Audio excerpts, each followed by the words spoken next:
আপোনালোকৰ মই একটা কথা জনাই দিম, কেবিনেট ডিসিশন বহুত কেবিনেট মিটিং হ'ব, বহুত বেলেগ বেলেগ এজেন্ডাত ডিসিশন আহিব, ভাল ভাল, কিন্তু সবতকৈ ভাল একটা খবৰ আমাৰ কাৰণে ভাল, সবৰ কাৰণে ভাল, অকল আমাৰ নহয় সবৰ কাৰণে ভাল। সেইটো হ'ল 6 শিডিউল কাৰ্বি আংলং, ডিমা হাছাও আৰু বিটিচিত এই যে দুজন মাইকী লোৱাটো সেইটো বেন কৰিছে বেলেগত, কিন্তু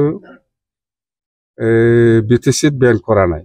কেবিনেটে ডিসিশন লৈছে সেইটো বিটিচি কাৰ্বি আংলং আৰু ডিমা হাছাও, তাৰমানে বড়ো হওক, কোনোবা মুছলিম হওক, ৰাজবংশী হওক বা যিকোনো মানুহে দুজন ল'ব পাৰে বুলি কৈ আছে।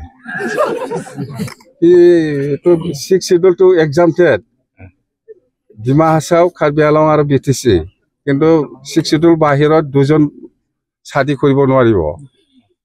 গোটাইটোৱে অসম গভৰ্ণমেণ্টে ডিসিশন লৈছে, আমিতো আৰু কি কৰিম।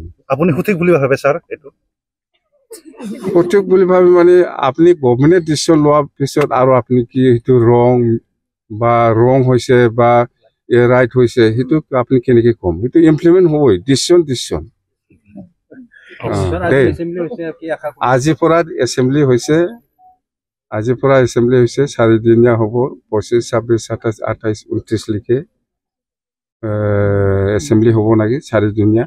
যেনক এই এছেম্বলিত ইণ্টাৰিম চৰকাৰ চলাবৰ কাৰণে এই এপ্ৰিললৈকে যাতে চৰকাৰ চলোৱাৰ ক্ষেত্ৰত একো অসুবিধা নাপায়, ইয়াৰ কাৰণে কিছু বাজেট কৰিব, ইণ্টাৰিম বাজেট, সেইটোৱে। আৰু মেজৰ ডিসিশনটো মই ক'লো না, এইটো আমাৰ কাৰণে ভাল কম না বেয়া কম, মুঠতে গভৰ্ণমেণ্টে ডিসিশন লৈছে, আমি ৱেলকাম কৰিব লাগিব, কথা সেইটোৱে।